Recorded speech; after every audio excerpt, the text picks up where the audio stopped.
I'm resilient because as a survivor, I've gone through enough, but now I'm strong and I need to move on. So I think I'm resilient, and that's why I'm here today.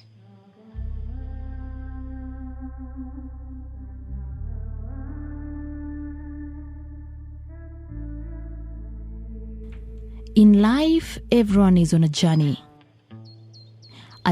to reach our aspirations, our dreams, our fulfillment. A journey to success, a journey to education, a journey to productivity, a journey to adventure. For some of us, this journey abruptly takes unexpected twists. Broken bad, don't tell me why, just tell your story. My name is Pauline Juma. I am a journalist by profession, but my passion is empowering young women and girls and children.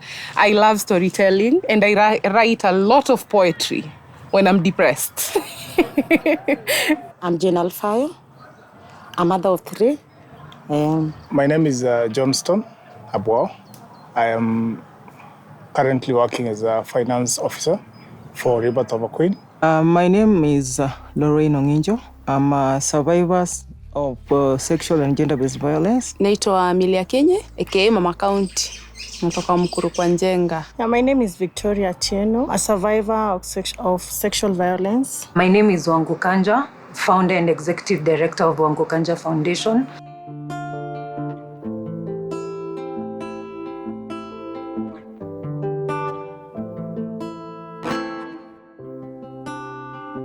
According to Kenya Demographic Health Survey of 2014, over 45% of women aged 15 years to 49 years have reported being physically and sexually abused in Kenya. Sadly, at least 41 people are raped every day in Kenya. While a small percentage of males have reported being raped, reports show that the biggest perpetrators of rape are men. Unfortunately, only 1 person out of 20 reports a rape case to the justice system in Kenya. With these worrying facts in mind, we follow the lives of these phenomenal survivors.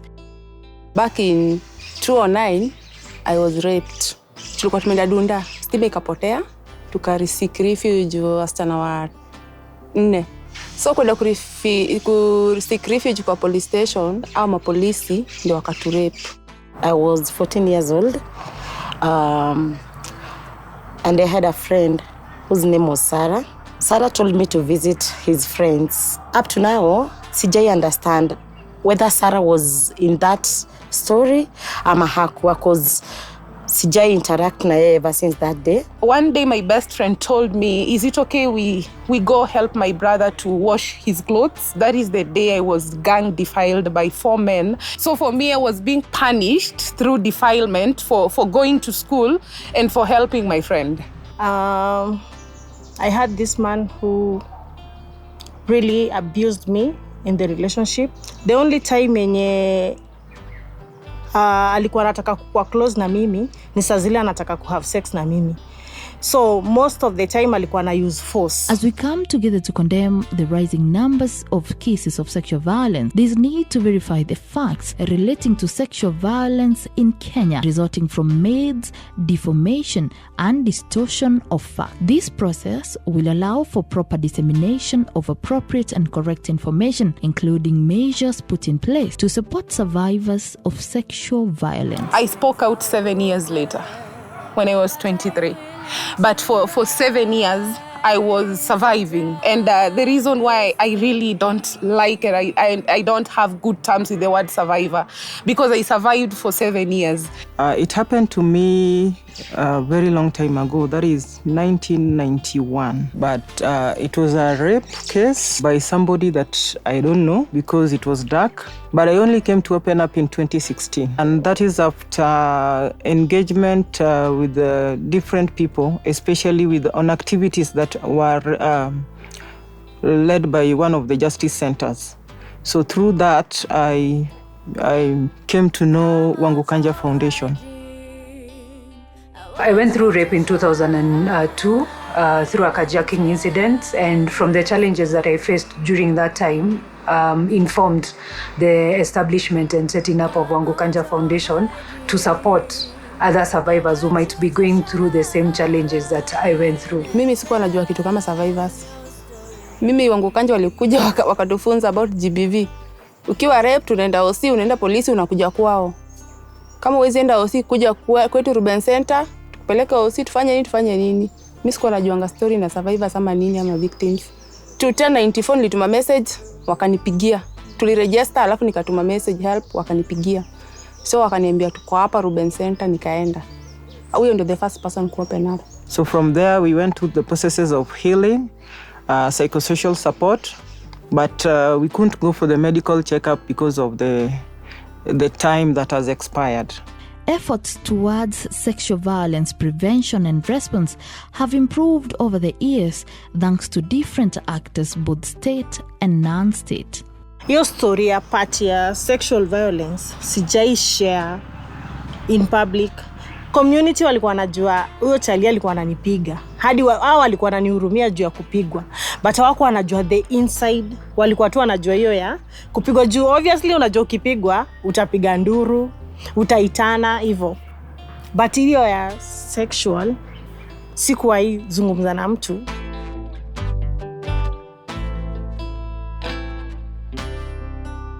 So with the help ya Tika, we did a body map.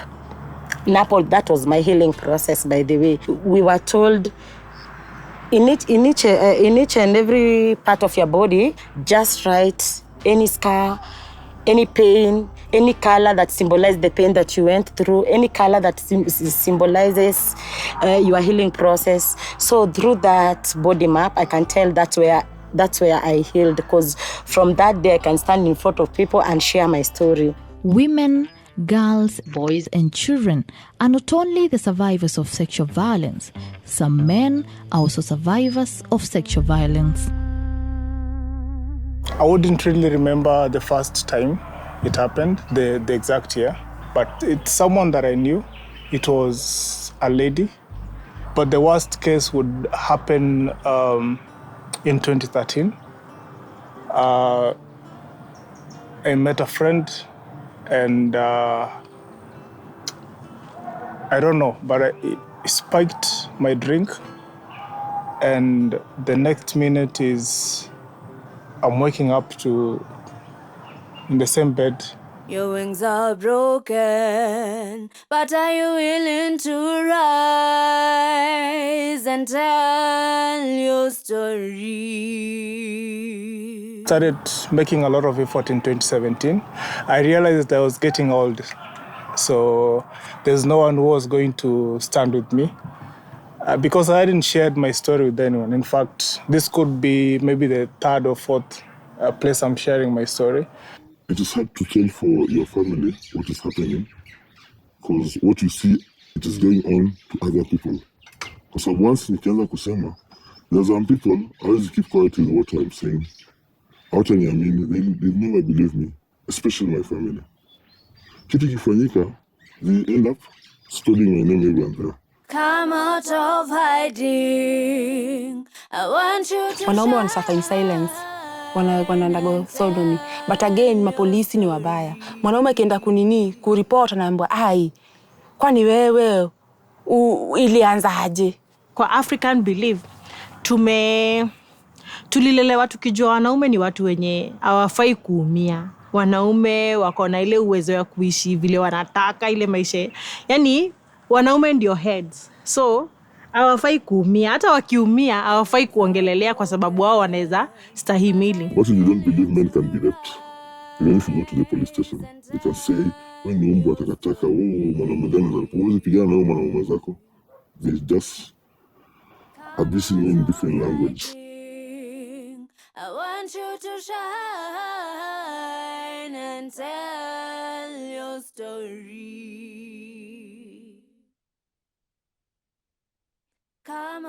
I used to numb my pain using alcohol. So I used alcohol as a coping mechanism for 2.5 years. But then after that, I sought the right rehabilitation mechanisms to help me deal with the issue a day at a time. At 16, that is when I started writing poetry, because that was the only way I could take my pain away. I wrote poetry in books and hid them under the bed because, oh my God, if anyone could ever find out those books, I think I will be jailed for life. I killed a lot of people in poetry. Nupenda ball. Saa zingine kama ni light, si kama ile deep, naenda tu kucheza ball na jipia time out. How I cope, the one that I can afford. I love music. Funnily, I love bongo music. So I dance a lot with the girls and I work with youths. So most of the time we'll have dancing classes.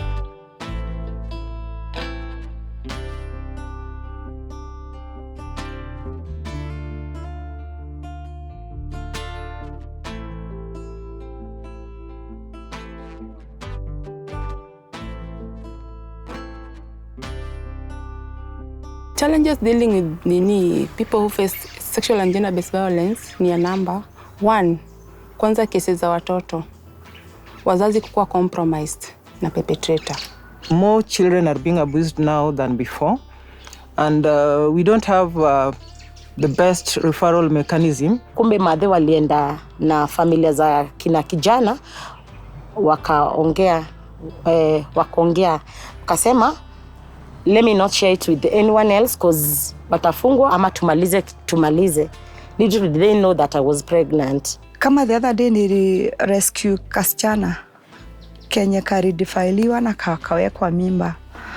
So huo mtoto unapata juu ana mahali pa kuenda na amedifailiwa na mtu ako karibu sana na familia. I link them up to shelters. Offer support to survivors by making sure that they're able to access comprehensive care and support. I am stronger and doing better. Currently, we don't have a safe house that is the government driven that accommodates the survivors. So we rely on private safe houses. Kama Maisha Girl Safe House whereby wanapata nini, wanaweza kukaa pale for some time wakitafutiwa vile wanaweza saidika.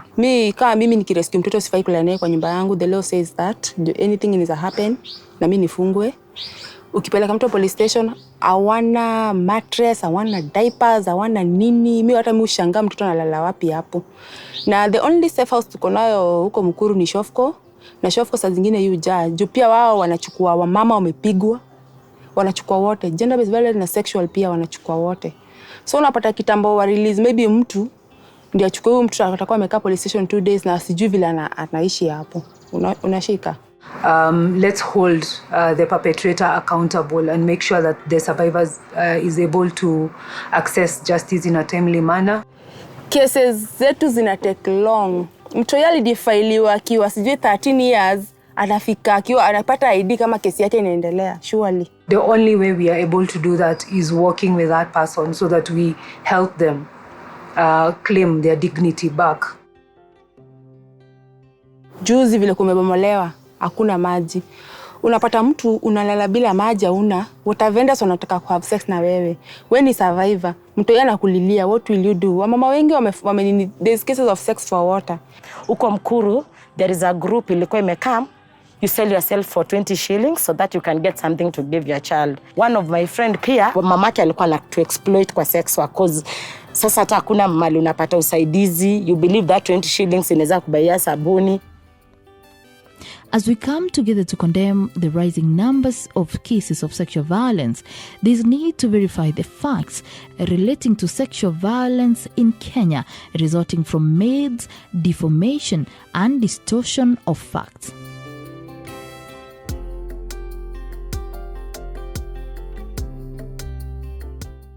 Alafu cases za gender based violence, intimate partner violence, sasa hiyo ndio sasa hata mapolisi watakani kusikia.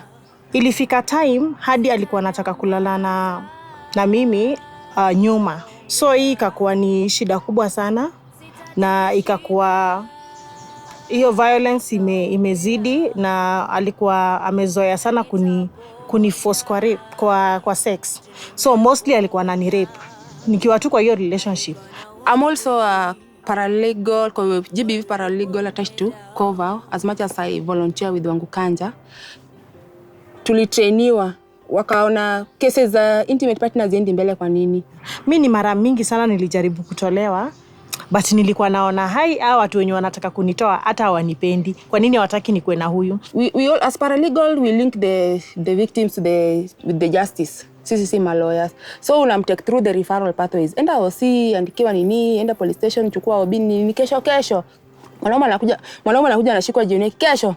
Unasikia mimi nimeamua nimtoe, nilikuwa nataka tu afunzwe adabu. So vitu mingi sana zinakuzuia wewe kutoka katika ile relationship. So unajipata tu uko pale. Unless upate mtu mwenye anakupenda ama anakuunderstand ama ashawaipitia kitu kama hiyo, ndio anaweza kukufungua macho, akuonyeshe yenyewe hapa mali uko unaumia.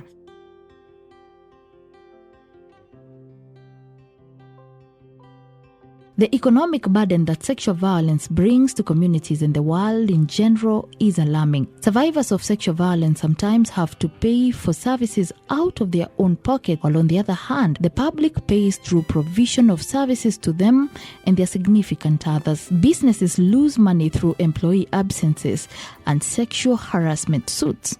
The cost for offenders' imprisonment, probation, treatment and other offender services adds to the total cost of sexual violence. Finances. No one cares about survivors in this country, and I think I hate it. I hate that aspect. That, you know, sometimes we just look at survivors and we feel like their lives is, they'll figure it out. If you go through rape, one of the things that you need to sort is medical interventions. You have to look for somewhere to go for counseling, but also you have to pursue access to justice. And from each and every level, there is a cost implication to it. Not everyone figures it out. I wish we can put more resources, especially in therapy, because as I just said, that being a survivor does not leave you the same person. You know, being a survivor leaves you broken, and you have to pick up those pieces and bring them back. The psychosocial support is also very expensive. I live in Korogosho, but I'm going for the psychosocial support in Wangukanja Foundation.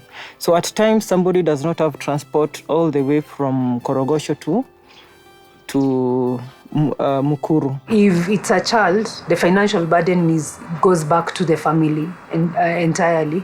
If you're an individual, maybe you have a job, you can manage with the different costs that you need to bear. But at the end of the day, whichever way we look at it, it is wrong for survivors to take on that burden, because we are denying them the various investments that they would need to invest in themselves. For example, maybe education, setting up a business, or because every little amount of money they are using to improve their lives. But if we take away that opportunity for them to build their lives, then we are actually making them more poorer, and we need to shift the burden to the government, because they are the ones who are solely responsible for the safety and security for each and every Kenyan. You know, I wish we can put more resources and support grassroots movements, because most of the time I was told we do the dirty work, but the dirty work is not supported. The dirty work, people just look at it and like, Pauline, that's good, but they can't do it. Once perpetrators are held accountable by the community and the authorities, the survivor should also be supported to live a normal life without discrimination or stigmatization. Not so many people are able to go through rape and come to the other side and start using their personal experience to address the same issue or to support people who might have gone through the same thing. I decided to start program in school, which I'm doing it right now with my group members. We are doing facilitation of sexual and gender-based violence and reproductive health, and also educating girls and boys in schools knowing their rights. As much as they know their rights, they also have their responsibility and how they can speak up for themselves. Myself and my partner, we started up a safe house for girls, and for the first few months, I can say it was tough. The name of the safe house is Rebirth of a Queen. Rebirth of a Queen rescues teenagers and young women who have gone or are going through gender-based violence. We give them a place to sleep or a safe space for them to live. We take them through therapy, education, and empowerment. It's just basically to remind this girl that you still have your crown in you. It's not gone, and every day is a rebirth. It was chaotic, I can say, because we were handling very tough cases of children as young as 3-4 years who have been subjected to violence by their parents, and you can't help them because there are some sections of the law which means the parent takes precedence of an outsider. With the help of Tika, us from Mukuru, we formed a CBO called Wajukuu Sisters now. First it was a self-help, then a CBO. So from the CBO, we started doing behavior change communication. We were trained by PSI and Tika, and we started it by the community itself. The most critical component in this process is a community, you and I. What are we doing with the information we have? How are we supporting the survivors in our communities?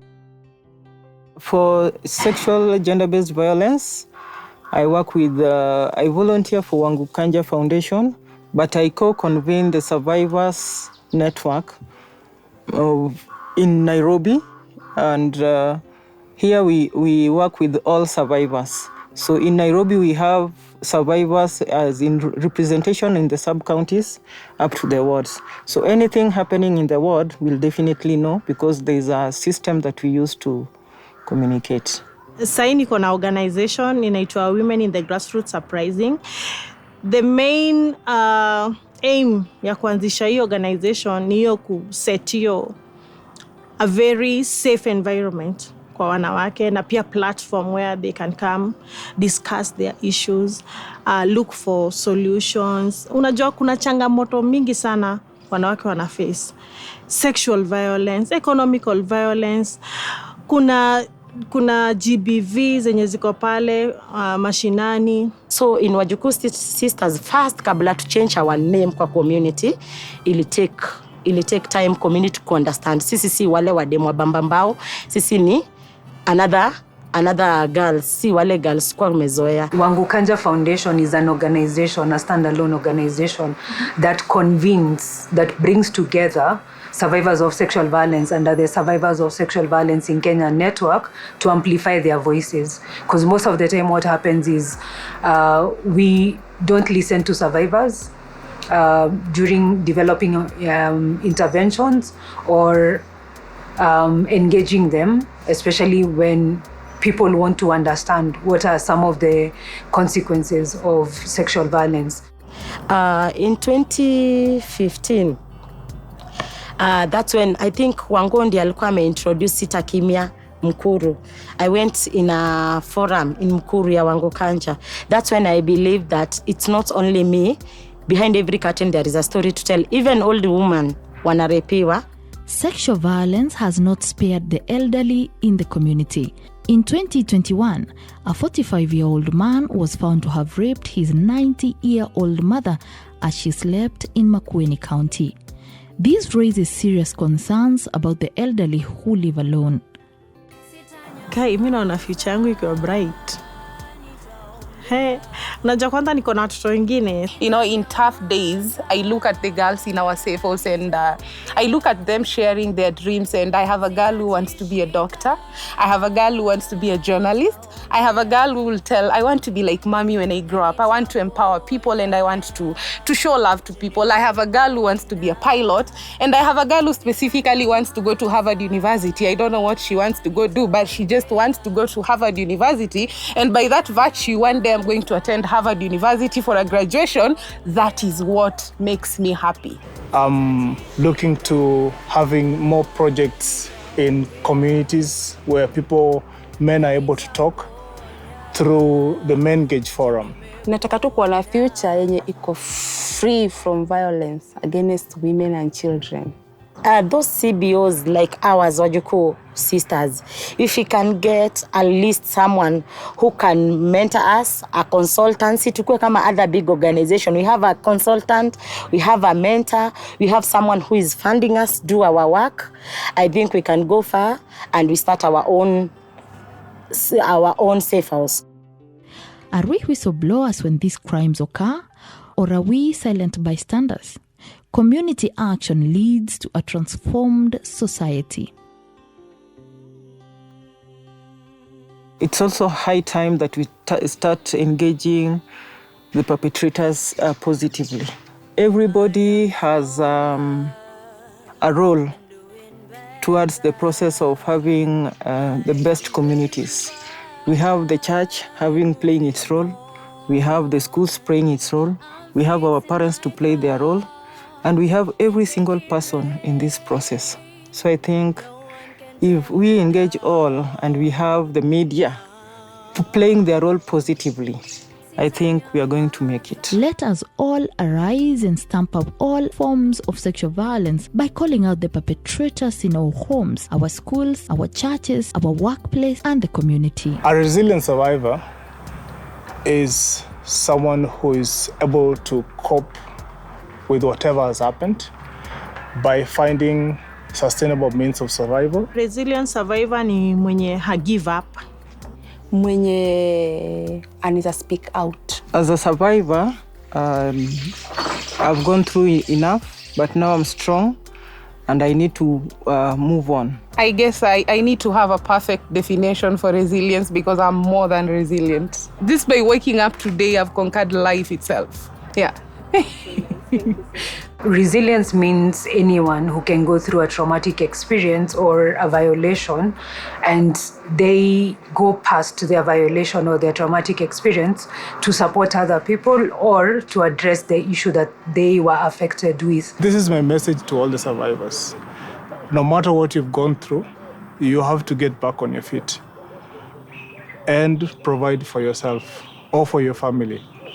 And maybe for those who are younger, just a motivation to them that there are good and bad seasons. Don't be silent. Speak up. Sema. Sitanyamaza, nitaongea. Sitanyamaza, nitaongea.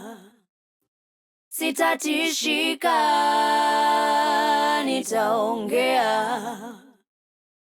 Na nitaponya, juu nimepona. Sitanyamaza, nitaongea.